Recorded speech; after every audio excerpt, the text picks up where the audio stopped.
Well, it's 7 o'clock, so why don't we get started? McKay, do you want to lead us? Yeah, absolutely. All right, so number 2 of our virtual meetings here today, or for the group committee, I guess. First thing we have is it looks like we do have a quorum today, so we are good to go ahead and proceed. Looks like we're going to first of all approve the minutes that were sent out, I believe, yesterday from our last meeting. Has everyone had a chance to look those over? Yeah, I found one other error after I sent it out again. Okay. Actually, two. One, Michelle Hoffman's name is misspelled. We can correct. Oh, yeah. And so we can get that corrected. And then the name of the presenter is just name title, and I'll get that corrected. Okay. Very good. So with those changes, I'll go ahead and move to approve. All right. Anyone second? I'll second that. All right. All in favor? Aye. Aye. Aye. Aye. And any opposed? All right. Looks like that went ahead and was approved then. And were there any abstentions on that? I'm sorry, I missed that. Were there any abstentions on the motion? Do we have any that abstain?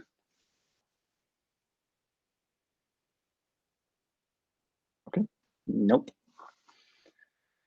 All right, then looks like we're going to go ahead and go with our annual training this year. Is Tony available? I didn't see. Oh yeah, yep.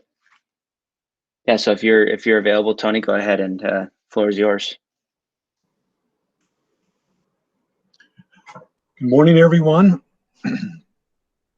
I appreciate the opportunity to be here, and I thank you all for your service. This mandatory CLE training is brought to you by the Utah State Legislature.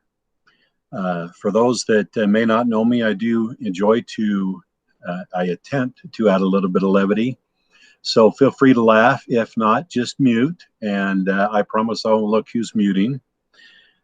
However, this year it is the presentation will be substantially different than what it has been in the past. So we have the usual requirements of the public notice. There has to be minutes and recordings kept. There has to be only certain circumstances under which a meeting may be closed. And again, under certain circumstances, an emergency meetings may be held. Don't forget about the penalty. If you violate this act, there is the potential for a Class B misdemeanor. But the one that is notably different this year is electronic meetings. You may have noticed that already. Okay, very dry humor. I understand that. Let's go through what has transpired because of COVID-19 and the state's response to COVID-19 that has necessitated a change to that particular section in the code. First of all, the governor did use his emergency powers on March 18th of this year. And what he did is he suspended certain provisions in the Open and Public Meetings Act. Keep in mind that not all requirements in the act were suspended. What is suspended is that there is not a need to post written locations or the principal office of the agency that is holding the meeting. There's not a need for a written notification for an anchor location. There is not a need to establish more than one anchor location for the public to attend and to make comments. And the agency does not have to create a physical space for a party to monitor or to participate in the meeting. Now, despite those very specific and limited items which the governor issued in his order, his executive order, there are 3 things that the agency is required to continue to do. There is still the mandate that the agency provide a means by which the public may hear, observe, whether live or audio or video, the meeting.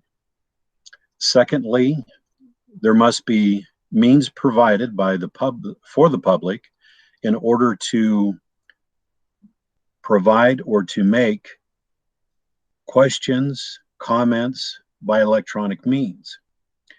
The third portion of his executive order is that the electronic meetings should have rules to guide them, and there is a suspension of the need to have rules until those can be implemented.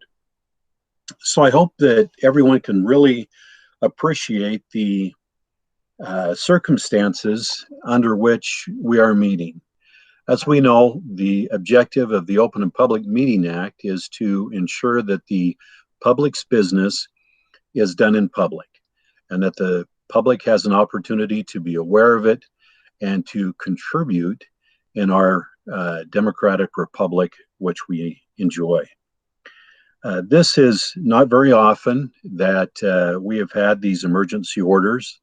This is the first order in the past 32, 33 years I've practiced law, where portions of the Sunshine Act are suspended. So as we are going through this process, I think there is a learning curve for everyone. There's a learning curve for the agency. There is a learning curve for members on boards and committees. There's a learning curve for the public. And hopefully by the end, and what I will be able to reaffirm in everyone's mind today, is that we need to continue as we are making adjustments, as we are refining electronic meetings, that we ensure the public does in fact have an opportunity to participate.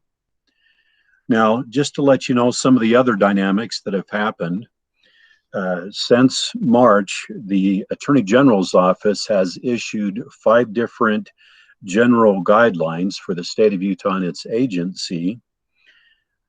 The 5th one is the most notable, and that was issued just on June 1st of this month.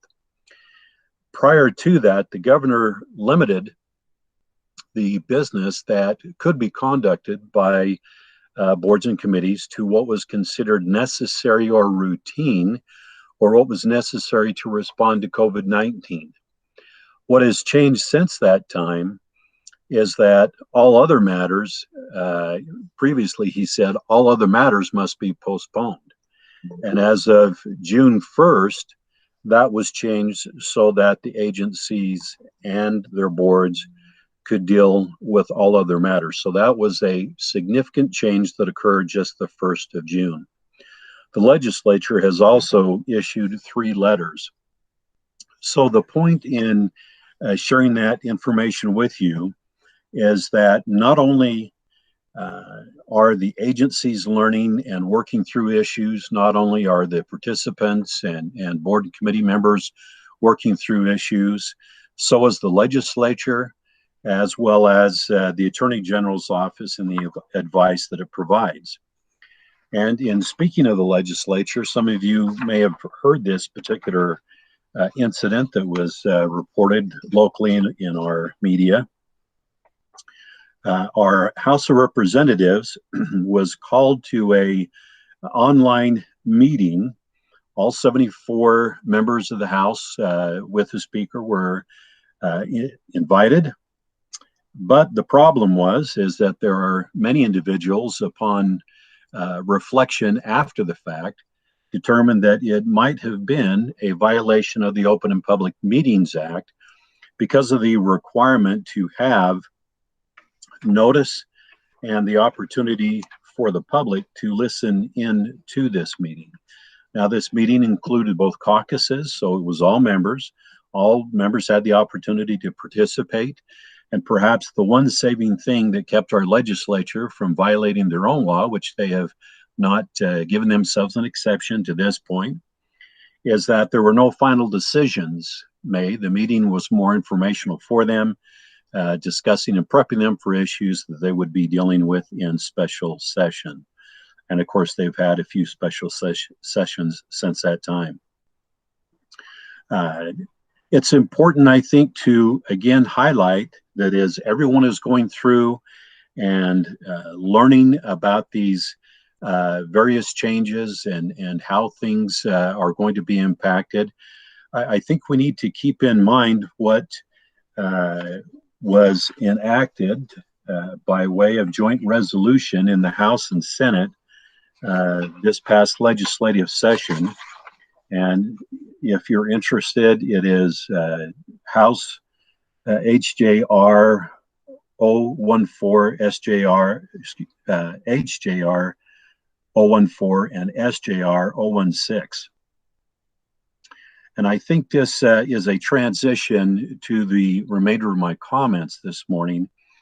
And that is these two joint resolutions, what they are doing is they are instructing the appropriate entities within the state to begin the process of seeking ways to expand telegovernment. And so I think the message is, while many agencies, much of government was forced online because of the pandemic that we have had in the country and in the world, this appears to be a direction that policymakers see is a wave of the future and the direction that will be happening. So we probably, as a society, as a governing body, as government agencies, we need to become more familiar with these electronic formats of allowing our citizenry and allowing those interested to participate in our government. So what a great time to be part of a body that has an opportunity to work out the kinks, to contribute suggestions, to help facilitate these changes, keeping in mind the backdrop of the Open and Public Meeting Act, which again is that all of the states, all of government's business must be done in the public. So with that, I would just like to perhaps offer a suggestion that is a little bit different. This is a new topic that I have not addressed before. We've discussed in the past the case law that has held that various means such as emails, text, instant messages that occur can be violations of the Open and Public Meeting Act if it's between board or committee members, if the individuals are conducting state business, and if those communications are not part of the record or not included with the notes that are provided. I think we need to keep in mind that we're not talking about personal, communications that have nothing to do with state business, but we need to remember that even though you may have a private cell phone or private email, if in fact you are using that to conduct state business, it is subject to a government records request. So I would advise, if you have the opportunity, to not use your personal device for government work. If you do have to use it, be aware that at some point in time in the future, you could be called upon to have that device searched and to have records extracted from it, which as an individual who believes in the right of privacy, it does raise some concern. However, what is a little bit different this time, and I noticed that it was occurring in this meeting at the beginning of it, there were individuals that were sending private messages between one another. So again, another means by which individuals could inadvertently, not necessarily intentionally, violate the Open and Public Meetings Act. When you're in your meetings, I would suggest strongly that if you do have comments with, about a matter, that you avoid the temptation to send a quick email, an IM, a text, or a private message, and just share that information with the entire group so that it is part of the audio record and so that all of the government's business is done in public. Now, just as a reminder, chance meetings or incidental communications about what is going to be happening is most likely not going to be deemed a violation of the Open and Public Meetings Act. However, if you are attempting to lobby, if you're attempting to persuade, then there could be a fine line that could be crossed there. And you're very welcomed and free service, obviously, that you are providing to the state of Utah and to its citizens, for which we appreciate. So as a final word, I would just suggest again, as you go through these adjustments and as you have to make adjustments, look for opportunities to make suggestions, pass them on to Brian and to the group, let them be aware of it, so that all that is done in your great service for the state is final. We don't have to worry about going to court and defending it. We don't have to worry about a judge setting it aside. And of course, we don't have to worry about anyone being charged with a misdemeanor in their efforts to provide volunteer service to the state. So with that, I thank you for your time and attention.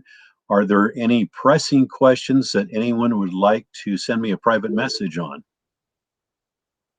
That was a joke. One question, you talked about private messages, but what about public messages? So this meeting is a good example. Michelle Hoffman just made a public comment, thanking you for your comments. Yes, and thank you, Michelle. And others have also made comments in a public way, and we record the meeting and those comments remain a part of the record. Is that something that's acceptable? Yes, definitely. Okay. Yeah, as long as the public has access to it and can see it, can view it, now or later, then that is not only within the letter of the law, it's within the spirit of the law as well. Okay, thank you. Any other questions? Okay, thank you. We appreciate your service, and I'll see you next year. Thank you, Brian. I'll jump off. Thank you. And before we continue on, I wanted to remind everyone, well, thank everyone for joining the meeting, but also to remind those who are not members of the committee, please email and let us know what organization you're with at medicaidpharmacy@utah.gov. Or if you're joining by phone, your name doesn't appear, please, again, email and let us know that you attended so that we have a full record of who's participating in the meeting today. Thanks.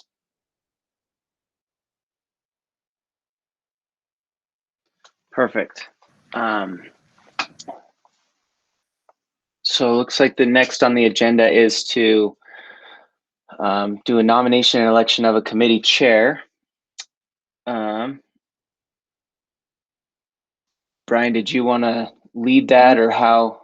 Sure. And just for clarity, when we used to meet every month, this would occur in either July or August, and it would take effect with the August meeting. So we'll have a nomination and election today, and this will be to be in effect at our next meeting in September. So open the floor to committee members and welcome any nominations for chair.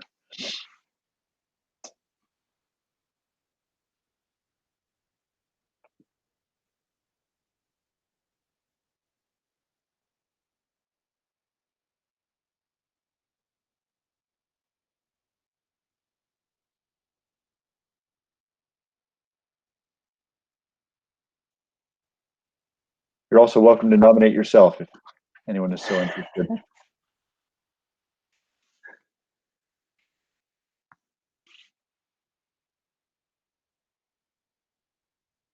is anyone interested in taking that on for the next year? Or I'm obviously willing to continue doing it if there aren't any volunteers.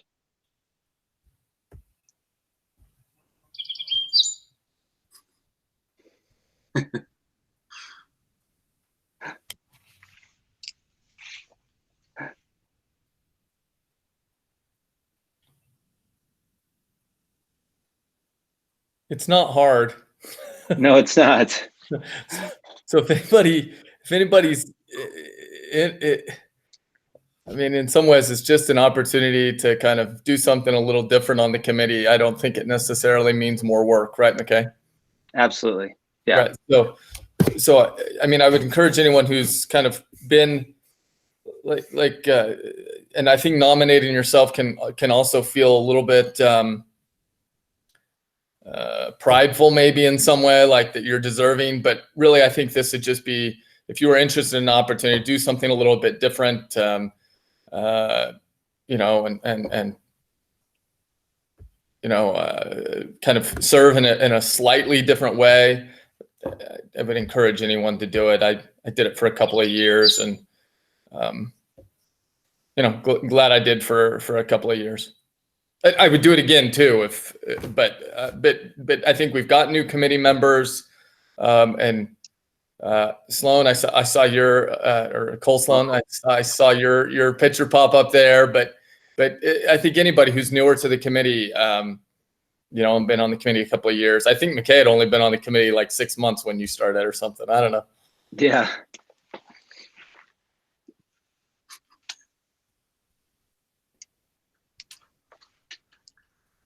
Do we need to renominate you, McKay?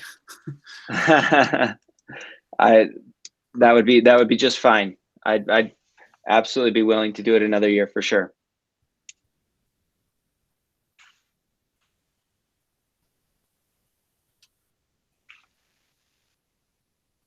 Then I'll submit my nomination for McKay. I'll second. All right. All in favor? Aye. Aye. Aye. Aye. And any opposed? And any abstentions? All right, relatively painless then. Thank you so much, and I'm excited to keep going, especially navigating this new format. It's kind of fun and challenging at the same time. I feel like I'm my parents trying to figure out technology again, so that's exciting. So moving on, we have our DUR board update. Dr. Bhakta. Hey, good Go morning, ahead. everyone. I have 3 updates. One is, the first off is going to be the opioid MME update. So this will, on July 1st, the policy will change. So as part of our long-term opioid efforts, we initially started with initial opioid limits that were 90 MME for opioid naive and 180 MME for opioid experience, with in mind to reduce the opioid experience MME from 180 MME to 180 MME to 90 MME to match the opioid naive limit. This gradual MME reduction occurred in 6 months, every 6 months. And we worked with prescribers to help taper the members down. So beginning of July, next month, the opioid MME limit for opioid experience will be reduced to 90 MME. So beginning of January this year, it was 120. So now we're going to 90 MME. And that's going to be the common MME limit for the fee-for-service population. The second update I have is the ADHD policy. So ADHD drug category was reviewed by the DUR earlier this year. And multiple safety edits were discussed, such as age restrictions, maximum dosing, and quantity limits, which were based on clinical guidelines, supporting literature, and then also manufactured package inserts. So the specific edits that will take effect July 1st are the age edits. So ADHD medication used in children less than 4 years of age or less than 6 years of age in certain products per package insert. So the clinical guidelines state that it's not recommended to have ADHD medication utilization in children less than 4 without the proper steps. So we put that into effect. And then there's certain products that have age restriction, so not starting the medication in children less than 6 years of age. So we're going to follow that rule. So that will become effective in July. More information is going to be available in the upcoming July Medicaid Information Bulletin, or MIB, that will be published. And then the last one is abortive CGRP and Rayvow. Last week, the DOR reviewed the abortive migraine agents, specifically the oral CGRP, the Nurtec, Rimegepant, and Ubrogepant, and Rayvow, lasmiditan, a serotonin 1F receptor agonist. The board approved the prior authorization criteria for both oral CGRP and Rayvow, which will be available on the Medicaid website soon. But, yeah, any questions?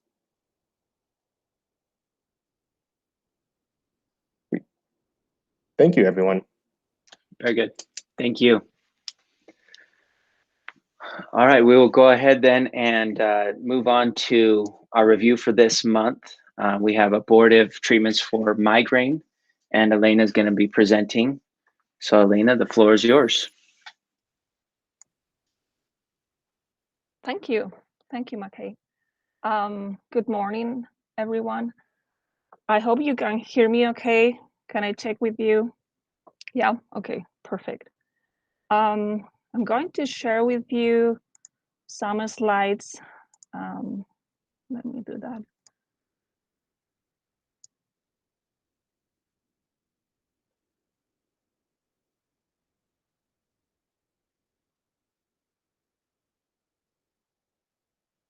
Can you see the slides okay? Okay, perfect.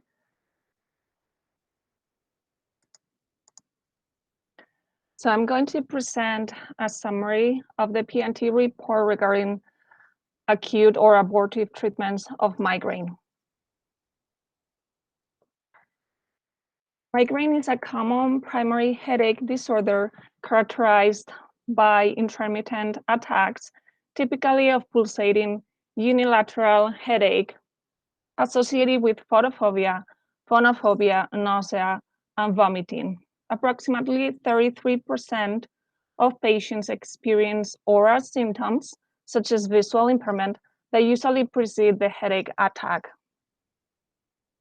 The prevalence of migraine is approximately 16% in American adults and 8% in children and adolescents. This report will review agents for the acute or abortive treatment of migraine. Recently approved agents include lasmiditan, a triptan-like agent, Rimegepant and Ubrogepant, that are calcitonin gene-related peptide or CGRP receptor antagonists, and the novel oral solution formulation of celecoxib. Other agents include triptans, ergot derivatives, the oral NSAID solution diclofenac potassium, the opioid butorphanol, and combination products including butyl-butyl combinations, sumatriptan plus naproxen, and ergotamine and caffeine. Formulations include tablets, capsules, oral disintegrating tablets or ODT, oral solutions, nasal spray, rectal suppositories, and injectable formulations, which are product specific. This table shows the mechanism of action for each drug class. I would like to highlight that ergot derivatives and triptans exert their therapeutic effects in migraine by activating specific serotonin receptors. However, they can stimulate other receptors, causing coronary and peripheral vasogastric side effects. The novel agents lasmiditan, Rimegepant, and Ubrogepant are not known to cause vasoconstrictor adverse effects due to their mechanism of action. Lasmiditan is a selective serotonin 1F receptor agonist with low or minimal affinity to other receptors. Rimegepant and ubrogepant are CGRP receptor antagonists with no activity on serotonin receptors.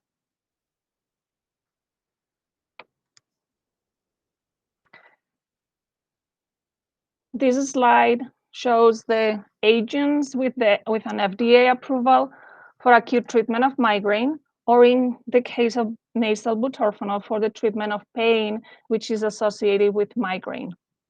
All agents are labeled for use in the adult population, except dihydroergotamine, ergotamine, and butorphanol that do not specify the population.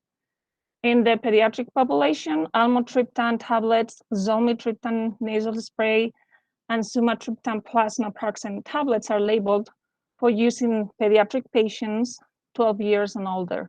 Rizatriptan tablets and ODT are labeled for use in pediatric patients 6 years and older. Butalbital containing products are approved for the treatment of tension type headache, but are used off-label for the treatment of migraine since there is some evidence supporting their use.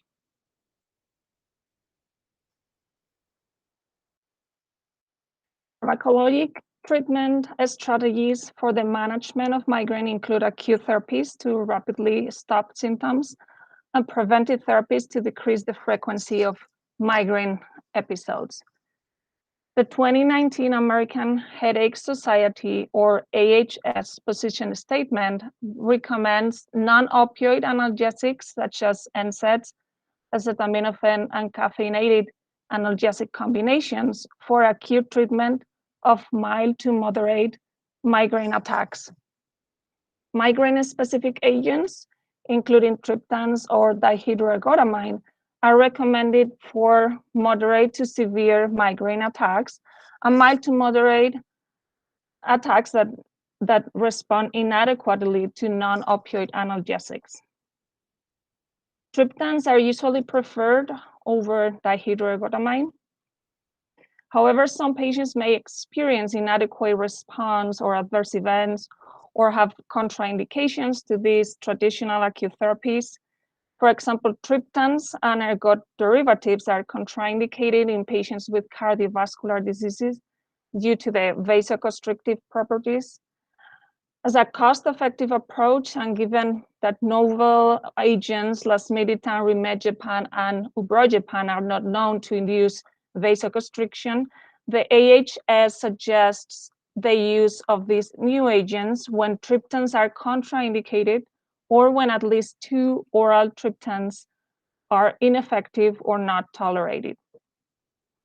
Non-oral formulations such as nasal spray or injectable formulations and agents available as orally disintegrating or rapid melting tablets can be offered for patients with migraine associated with severe nausea or vomiting, for patients who have swallowing difficulties, for patients whose migraine attacks peak quickly in severity, and for patients with inadequate response to traditional oral formulations.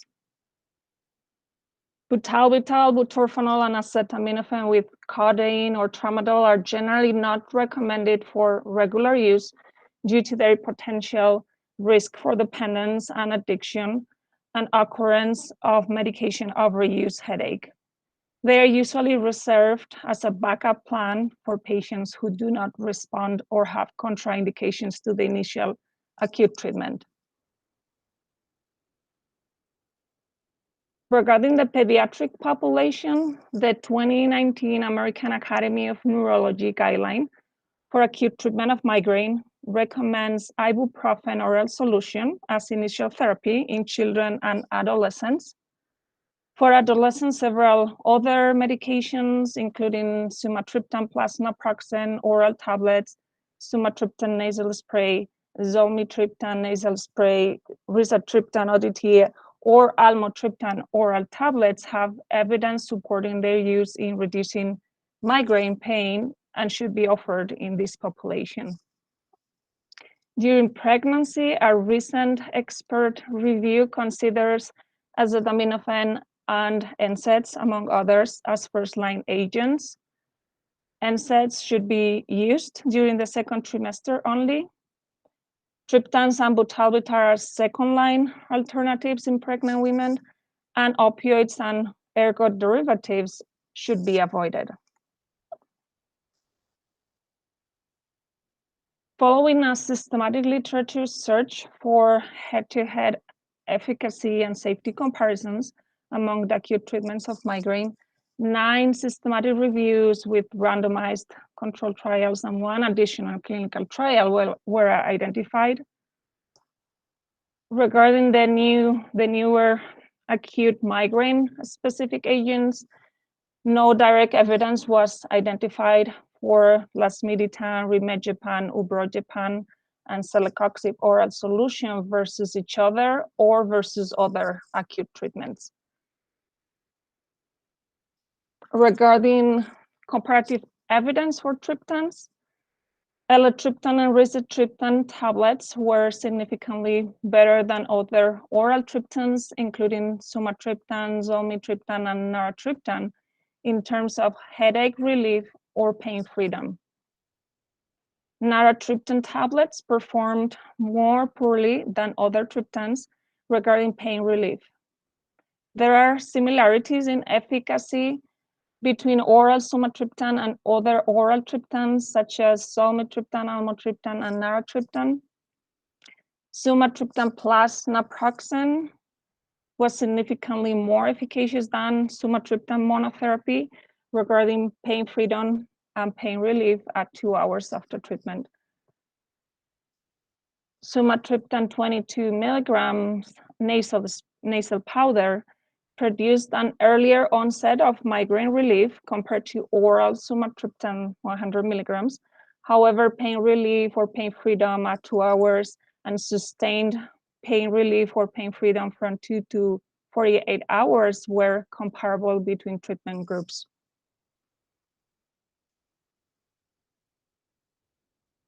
Regarding comparative evidence for ergot derivatives, intranasal or injectable sumatriptan has comparable or better efficacy with respect to headache relief compared to intranasal or injectable dihydroergotamine. Oral triptans, including sumatriptan, elatriptan, and almotriptan, are more efficacious than ergotamine plus caffeine at relieving pain or achieving pain freedom. There was no direct comparative information for the oral NSAID solutions versus each other or versus other acute treatments. Pharmacokinetic studies comparing the oral solutions with the capsule or tablet counterpart showed a more rapid absorption and shorter time to peak plasma concentration with the oral solutions. Diclofenac potassium oral solution outperformed the tablet in terms of migraine-related pain freedom at 2 hours after treatment in 1 clinical trial. Regarding comparative evidence for butorphanol or butalbital containing products, a clinical trial demonstrated butorphanol nasal spray was more efficacious than a combination of butalbital, caffeine, aspirin, and codeine in terms of headache relief at 2 hours.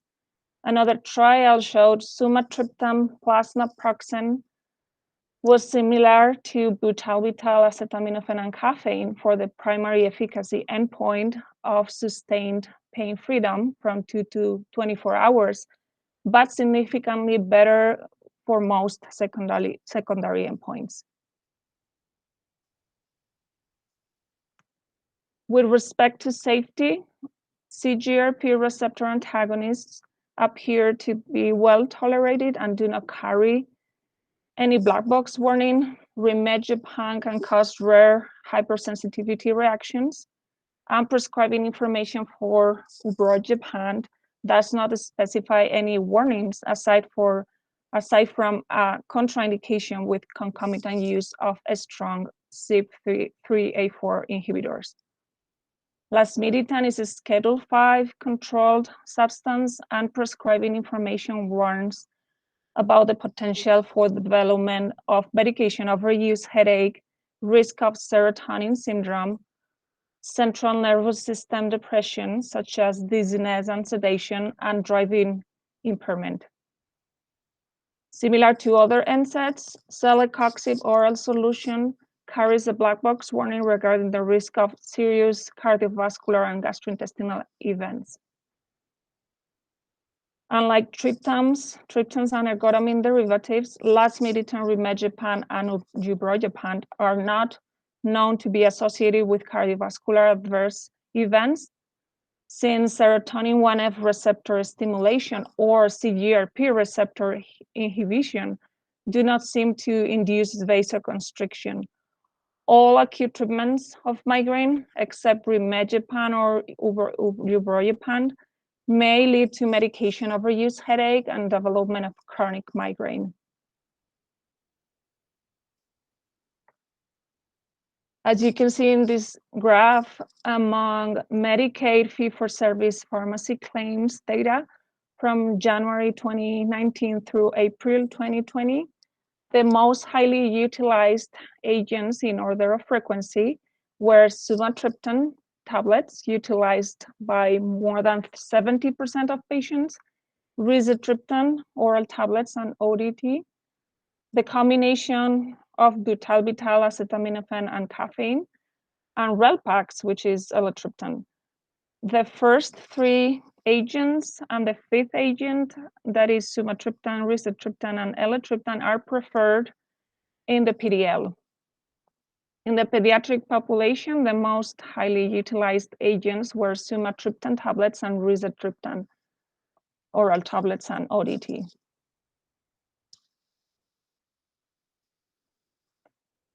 Regarding preference of acute treatments of migraine in the Utah Medicaid PDL, the P&T committee may consider the following recommendations. Consider at least 2 triptans as preferred agents, with at least one of them being a non-traditional oral formulation, for example, ODT, or a non-oral formulation, for example, intranasal or subcutaneous injection, that can be administered in the event of nausea or vomiting or with swallowing difficulty. Consider butalbital-containing products and butorphanol as non-preferred products, since the AHS highlights that these products are generally not recommended for general use due to the availability of more effective migraine-specific agents and the risk of dependence, abuse, and medication overuse headache.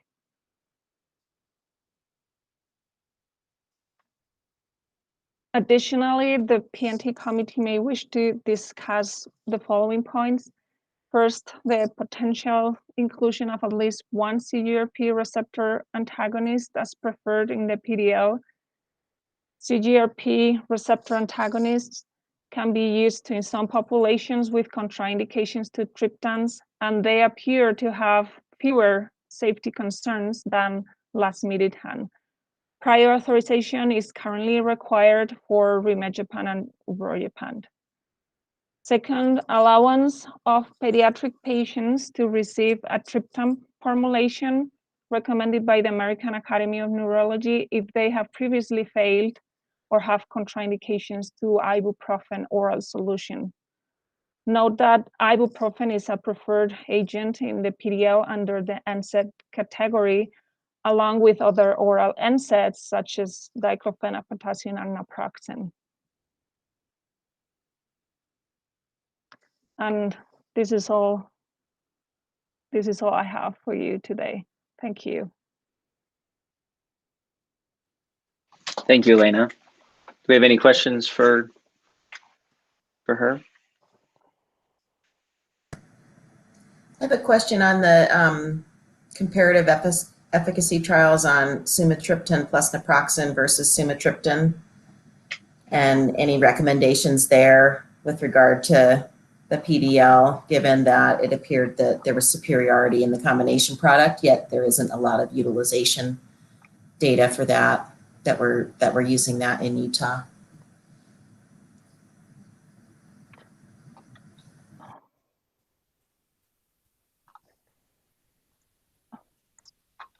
Sorry.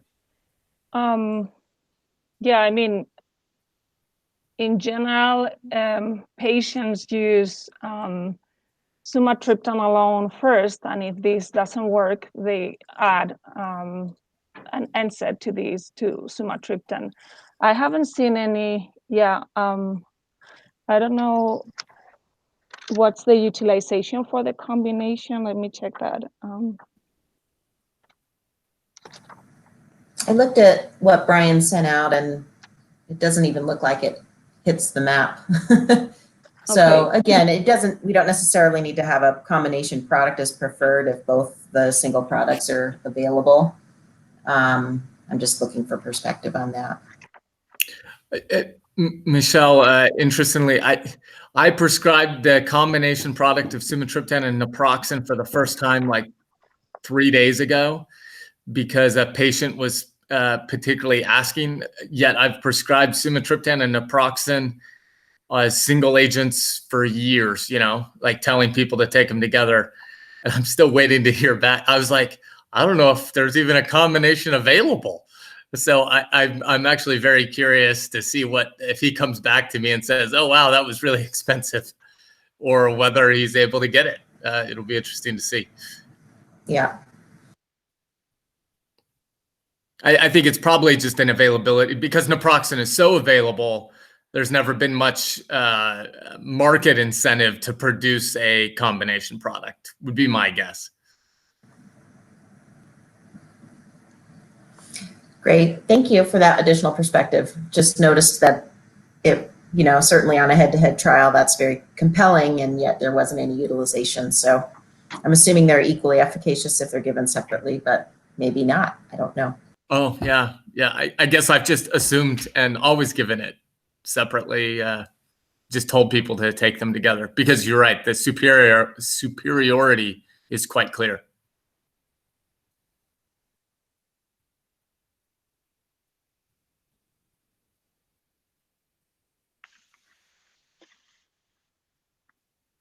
And I had more of a procedural question just about the dihydroergotamine. I saw very few patients were on that, but are there any steps to ensure they don't combine that with a triptan?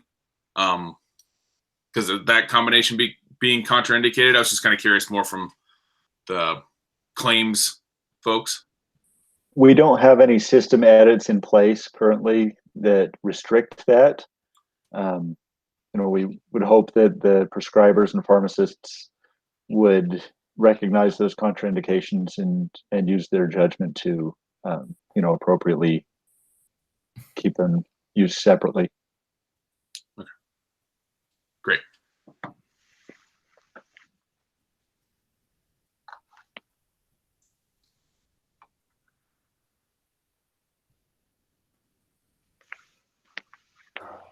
Any other questions before we hear from the public comment?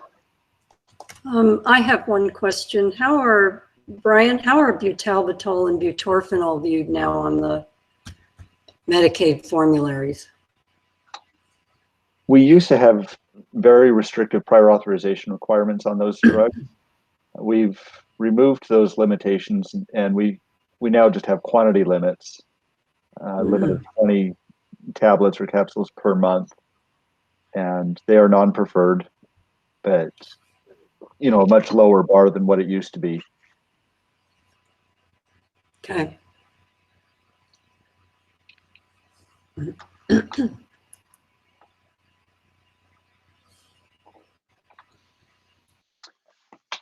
All right, let's go ahead and move on to public comment. We have Anthony Wheeler from Eli Lilly.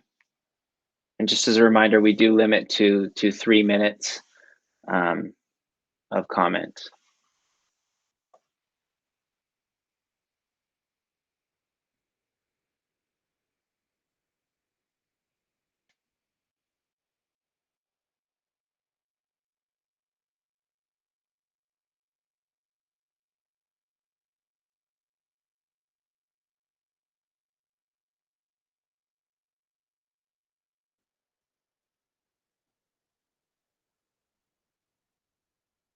Just a reminder to unmute yourself if you're speaking. We're not hearing anything at this time.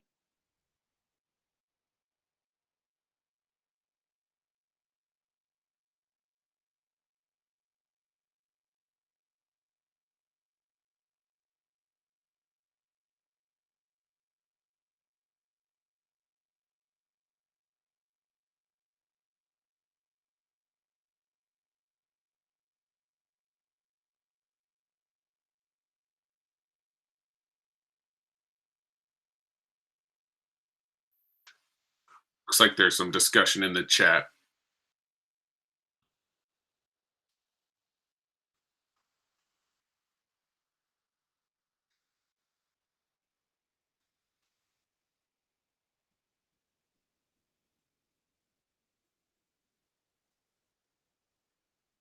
To unmute yourself, if you're online, then you'll need to move your mouse to the bottom of the screen, and a white bar should come up with 3 icons, and that's where you would unmute yourself. Or if you're participating by a telephone, *6.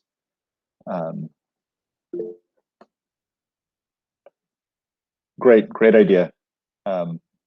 Maybe we can move to the next person and come back to Dr. Wheeler. Perfect.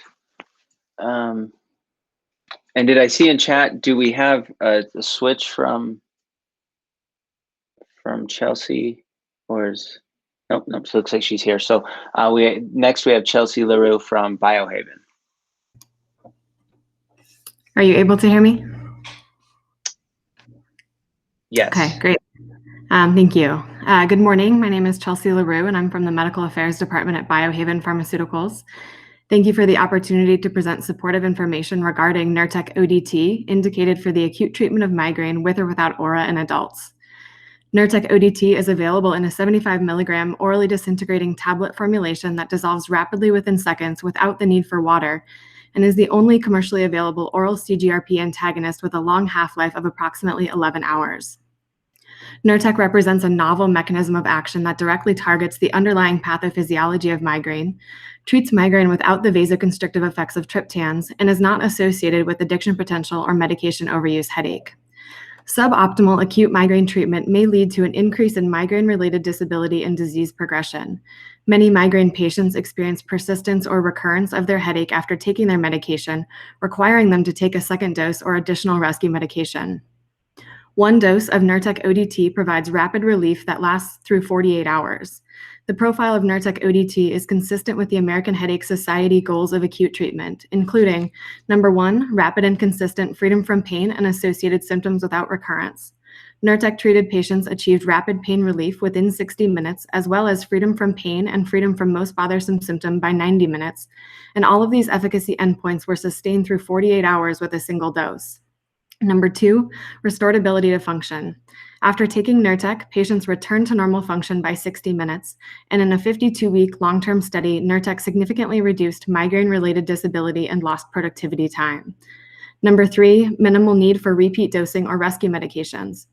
Only 14% of patients treated with Nurtec ODT used rescue medication within 24 hours, and 63% of Nurtec-treated patients who were pain-free at 2 hours remained pain-free through 48 hours without redose or additional rescue medication. And lastly, number 4, minimal or no adverse events. The most common adverse reaction was nausea, which occurred in only 2% of Nurtec ODT-treated patients compared to 0.4% on placebo.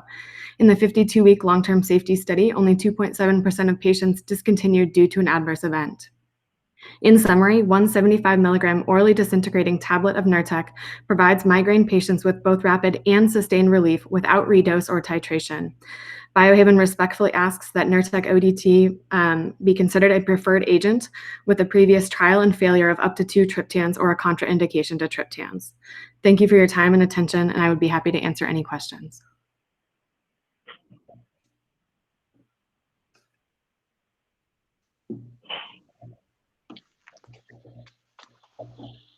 Thank you very much. Does anyone have any questions on Nurtec?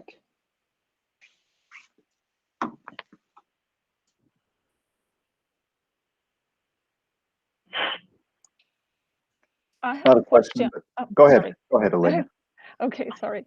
Are you planning any head-to-head studies between Nurtec and another acute treatment? At this time, we do not have any formal head-to-head studies planned.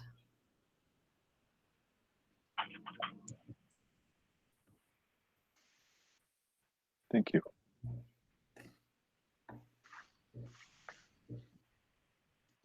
All right. Well, thank you so much, Chelsea, and we'll see if we can go back to Anthony from Eli Lilly. Yep, this is Anthony Wheeler here. Can you hear me okay? Yes. All right, fantastic. Thanks for your patience. Sorry about that. I think that was my fault. Nonetheless, I am Anthony Wheeler. I am an employee of Eli Lilly and Company, which manufactures Rayvow, which is also known as lasmiditan. This is indicated for the acute treatment of migraine with or without aura in adults. It's not indicated for the preventive treatment of migraine. This drug is its own unique mechanism of action. It targets the serotonin 5-HT1F receptor, which is a little different than the triptans, which target other serotonin 5-HT1 receptors. There were 2 phase 3 registration trials and 3 different doses of the drug studied, where between 28 and 39% of patients taking Rayvow achieved pain freedom 2 hours after taking the first dose of the drug. The efficacy of lasmiditan is not affected by prior triptan use, and the recommended dose is 50, 100, or 200 milligrams. It's taken as an oral tablet as needed, and it's supplied in 50 or 100 milligram tablets. This drug does cross the blood-brain barrier, and it was evaluated by the DEA for scheduling, and it is deemed a Schedule 5 controlled substance. I also have to mention that there's a driving impairment. Patients are advised not to drive or operate machinery for 8 hours after taking a dose of Rayvow, and certainly see the prescribing information for all the safety details on the drug. Thanks for letting me provide a few comments on Rayvow, and I'm happy to try to answer any questions that you have.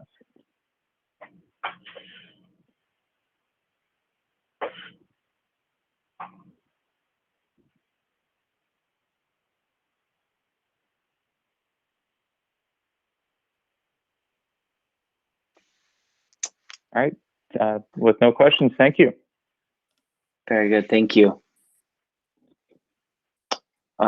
So moving on, we'll go ahead and open it up to committee discussion and questions. See if we can turn that into some action here. I think we had one more. Oh, do we? Josh Bishop. Thank you, Brian. McKay, are you able to hear me? Yes. Excellent. So good morning. My name is Josh Bishop. I'm a clinical pharmacist at AbbVie, formerly Allergan, and I'm here to talk about Ubrelvy. Ubrelvy was the first CGRP receptor antagonist approved for the acute treatment of migraine. Today, I'm going to speak to those patient populations who should have access, and then I'm going to describe the key differentiators between Ubrelvy and the other agents.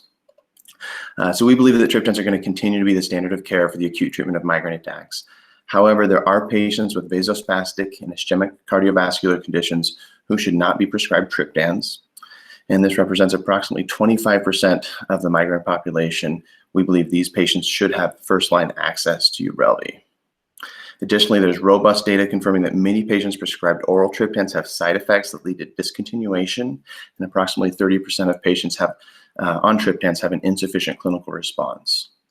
Specifically regarding the 2019 AHS position statement that was referenced, it is important for the committee to note that this was published prior to the availability of these newer agents. Multiple studies have confirmed that nearly half of patients never actually refill their triptan and very few move to a second.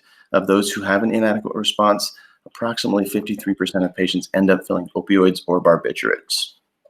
When those patients don't respond to their triptan, they end up using other healthcare resources, and that has estimated a cost at payers an additional $6,000 per patient per year. Ubrelvy is a new treatment option for migraine patients. It has differentiated itself from the other newer agents, and I'll speak to 4 key differentiators.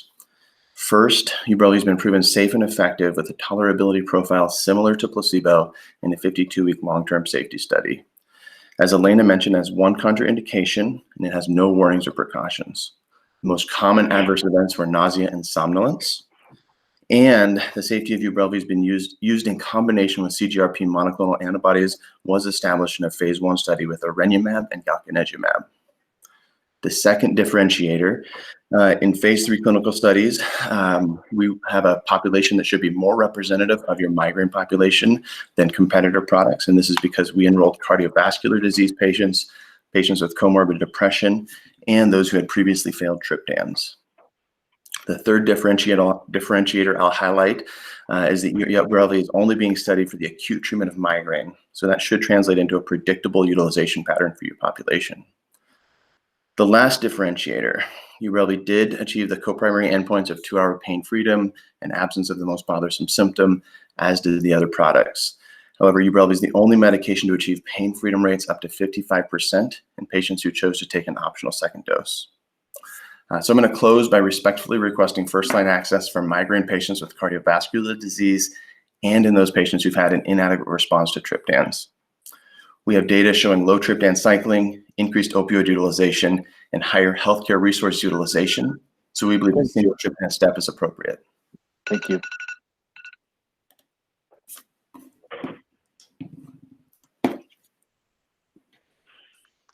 Thank you very much. Any questions for Josh? I have a question. This is Valerie with the University of Utah. My question is related to whether there are any studies you have planned, like long-term follow-up studies in patients with established cardiovascular disease. Or if you have, I'm aware there are studies with ex vivo arteries where there was no findings of vasoconstriction, but I'm wondering if there's any studies with carotid arteries and the pharmacodynamic effects. I'll answer your latter question first. I'm not aware of studies in carotid artery ischemia. With regard to patients with established cardiovascular disease studied over a longer term horizon, as mentioned, we did enroll up to high and moderate risk cardiovascular patients into our pivotal phase 3 studies. Those patients were rolled into our 52-week long-term safety study. We did not identify any additional adverse events in the subpopulations with cardiovascular disease. We do believe that we've answered that question, and I'd be happy to share more detail if you were interested offline. Thank you.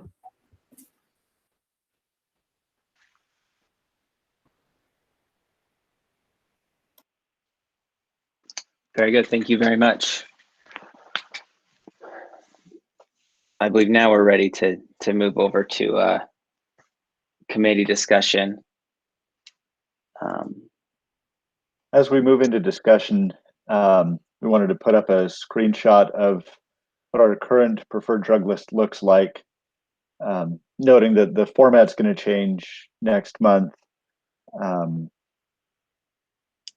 I don't know that there's any content changes in this class for July 1st, but just for informational purposes, this is what's preferred and non-preferred within this class currently.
Any comments or discussion that wants to be made regarding these?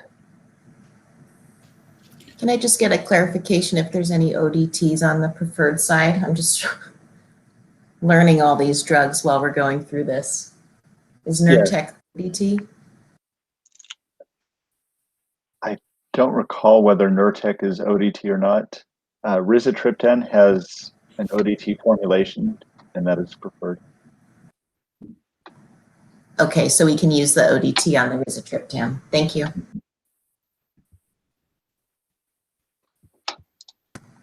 And then I do have a second question just with regard to pediatric populations.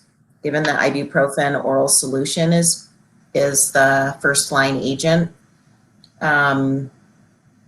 is that available on the preferred side, or is that over the counter and expected to be? It's not on the PDL in this class per se, but it is. We maintain an an over-the-counter list, a list of covered over-the-counter medications, and ibuprofen liquid is on that list. Perfect. So it is a covered product.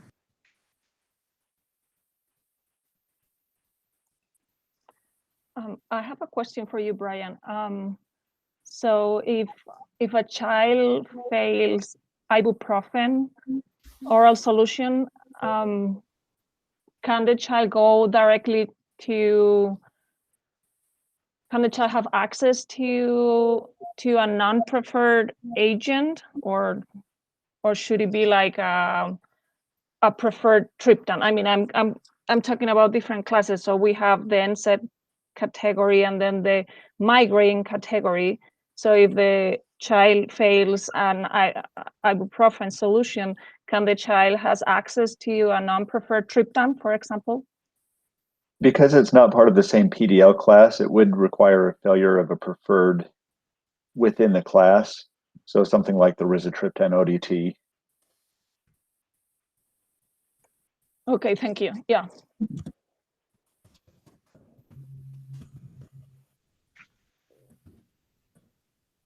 And for those that may have missed in the chat, Valerie did point out that Nurtec is ODT. Thank you.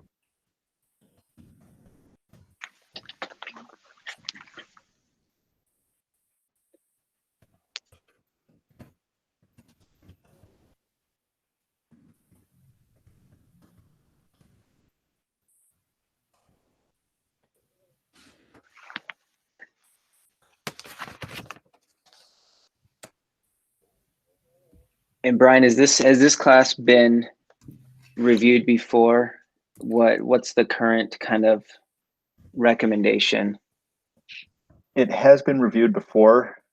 Obviously, before the CGRP came out. I think we knew they were coming, but they weren't out yet. And so this is kind of a refresher to address new drugs that are available and assess their placement therapy. Sure. And we do currently have one CGRP listed as preferred. It does require a prior authorization, so it does have some steps required, failure of triptans, etc., failure or contraindication.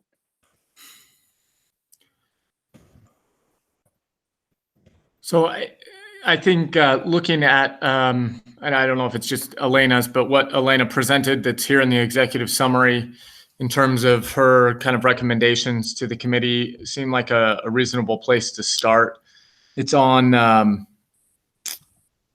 let's see, where was it? Page 6. 6, yeah. Yeah, bottom of 6 of the report.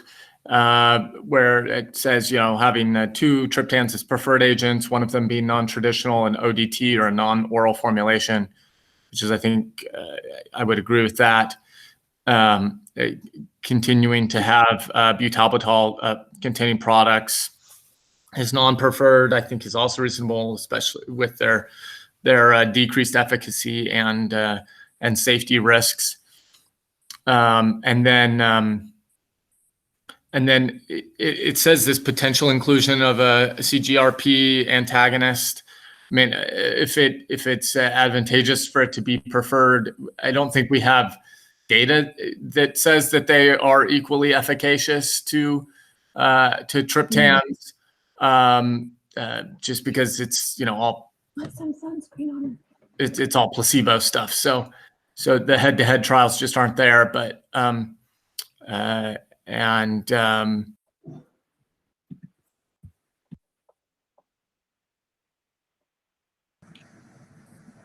He got muted accidentally, Clifton. Yeah, someone muted me. Maybe they didn't like what I was saying. So someone on the committee disagree? Am I being outlandish here? No, your comments are great. Thank you. Brian, was that you? That was not me. So I think the recommendations that Elena has made here are perfect. And the existing prior auth, if we're going to leave the CGRP, a single CGRP receptor antagonist on the preferred drug list, I think having a prior auth in place makes complete sense, given the difference in what we know about efficacy. And then cost, of course, is a factor, even though we aren't really directly considering that here on this committee.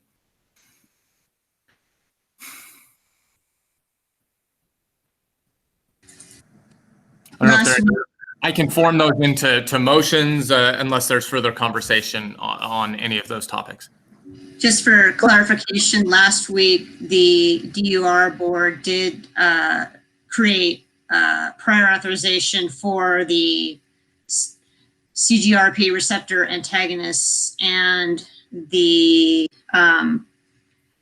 lasmiditan with step-through therapy of failure or contraindication to triptans, at least two, and I believe two agents, two of which, failure of two different triptans as well as, I think, another class of agents.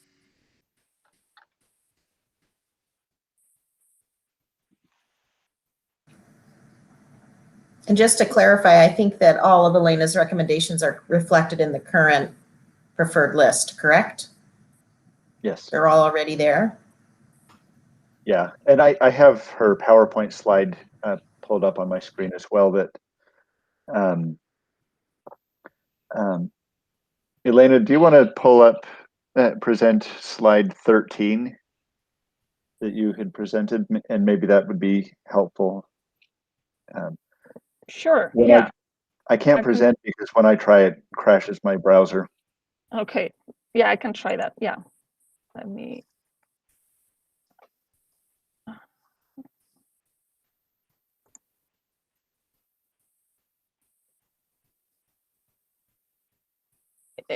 Is it this one or which one?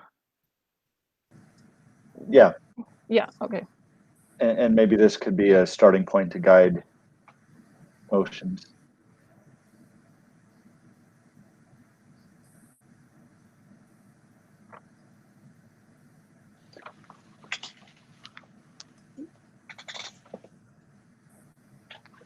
Clinton, if you wanted to put those into a motion, that would be great. Sure. Unless you're muted. No. Yeah, I would just motion that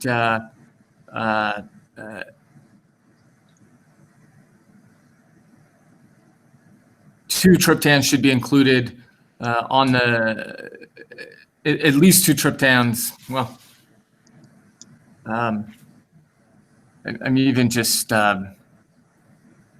thinking about how to say this. Because it would be nice to, I was just thinking about, it would be nice to specify that one of these be elatriptan or rizatriptan, just because of the known superiority to sumatriptan.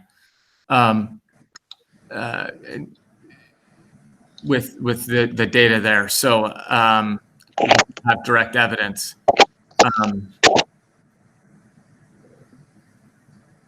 And I know that the guidelines don't say that there's a preference, though. I don't know whether that matters. I just, as I was about to state the motion, I started to think about it because I think the guidelines just say choose one. Certainly the current PDL is fine. Mm-hmm. Any opinions on whether that should be part of what we what we state.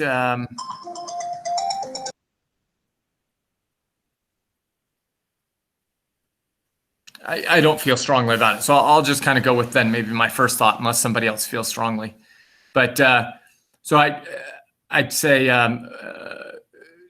I'd motion that 2 triptans be included as preferred agents, as the triptans are relatively equal in terms of safety and efficacy. Then the second motion would be that butalbital containing products and butyrophenol are non-preferred. And do you want those as 2 separate motions, which should be considered independently, or one motion with 2 parts? I don't care.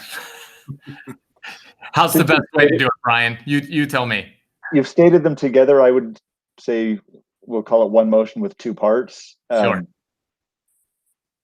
I understand the formality, but yeah, whatever's simple. Does that motion need to include the route of administration, the ODT versus intranasal and whatnot as well? Yeah, thanks, Chris. That's a good reminder. So yeah, and that at least one formulation be ODT or other non-oral formulation.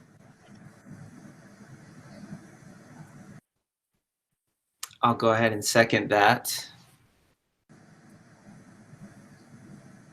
And all in agreement, or all in agreement with that? Aye. Aye. Aye. Aye. Aye. And any opposed? And do we have any wishing to abstain? Very good. So that motion's passed. Any other motions we want to bring up as separate motions? Yeah. So I think then the other question is how we handle the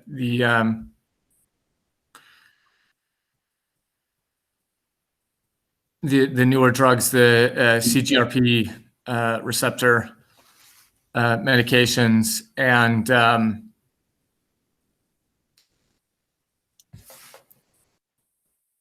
I guess I would motion that we do not have, because we do not have solid evidence that they are equally safe or equally efficacious.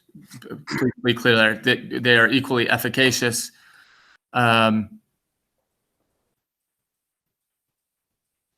That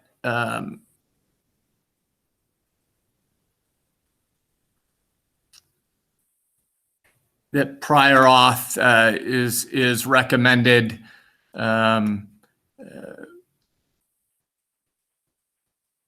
that includes trial of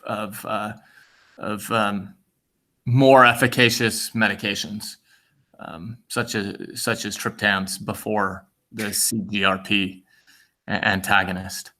Are we able to make a claim that triptans are more efficacious, though? Yeah, right. Maybe we don't want to specify triptan. Yeah, that's a good point, McKenna. And if it's preferred, that it can still have a prior auth or not? Yes, they can. And I'd also like to remind the committee that the DOR board is primarily responsible for making recommendations about prior authorizations. Yeah. But we could say something to the effect of for an agent to be preferred, it would need to be subject to PA criteria. And then those criteria would be under the purview of DOR. That's fine. I think I'm just hesitant to just throw it on the PDL with and have it be used and viewed in the same way as other medications, when it's not really, it's certainly not first line in any guideline. Right. Well, and we should also consider lasmiditan, which is not a CGRP antagonist or a triptan per se. So could we just say one non-triptan, have one non-triptan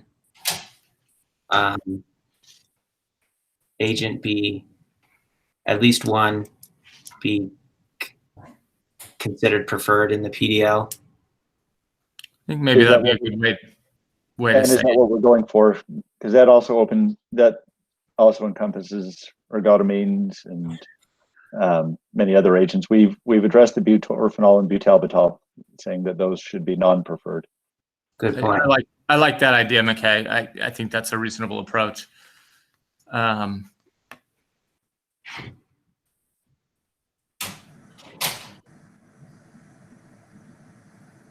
I feel like the discussion in DUR board last week focused around vastly the contraindications for triptans with regard to cardiovascular contraindications. And I feel like if we focused more narrowly on that, it would justify a place on the preferred list for the CGRP receptor antagonists for patients with contraindication related to cardiovascular disease. That's a good point, Michelle. But just by including it as, by including one agent as preferred allows the DUR to be able to do that. Is that correct, Brian?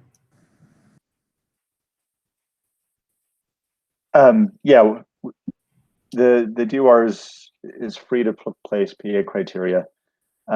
Whether or not it's preferred is we can make that determination, and we can say that we do or don't want.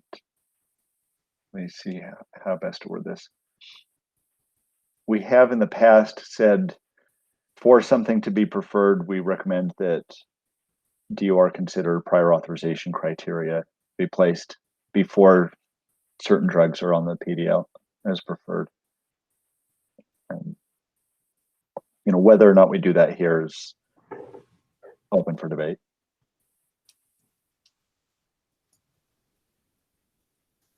I don't know. Maybe we don't need to make a recommendation for prior auth to the DUR, and given the, and you just we put the onus on prescribers, which is certainly reasonable, to make decisions about what they know about the evidence. And I clearly it's not like based on utilization that there's a problem of overuse of inappropriate use of medication on a large scale.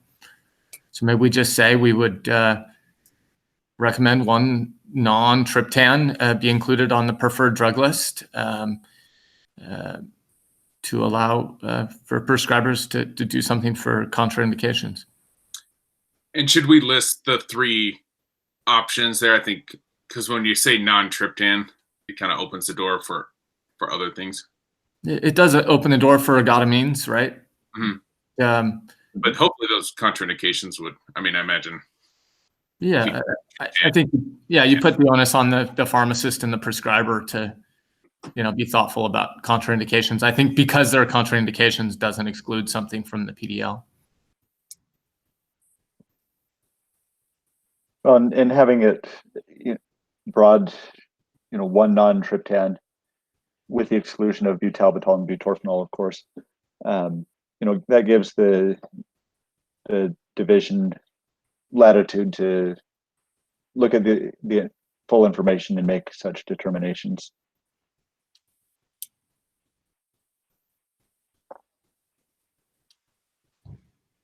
All right. Is anybody kind of? I'll make a motion to keep us to help us finish up here, but unless there's some other comment.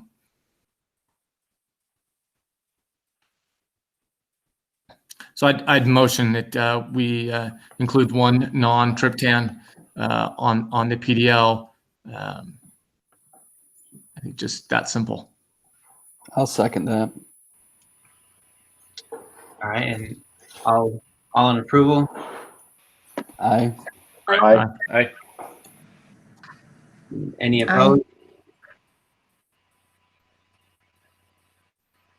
And any Any abstained? Very good. Anything else we need to address with this class?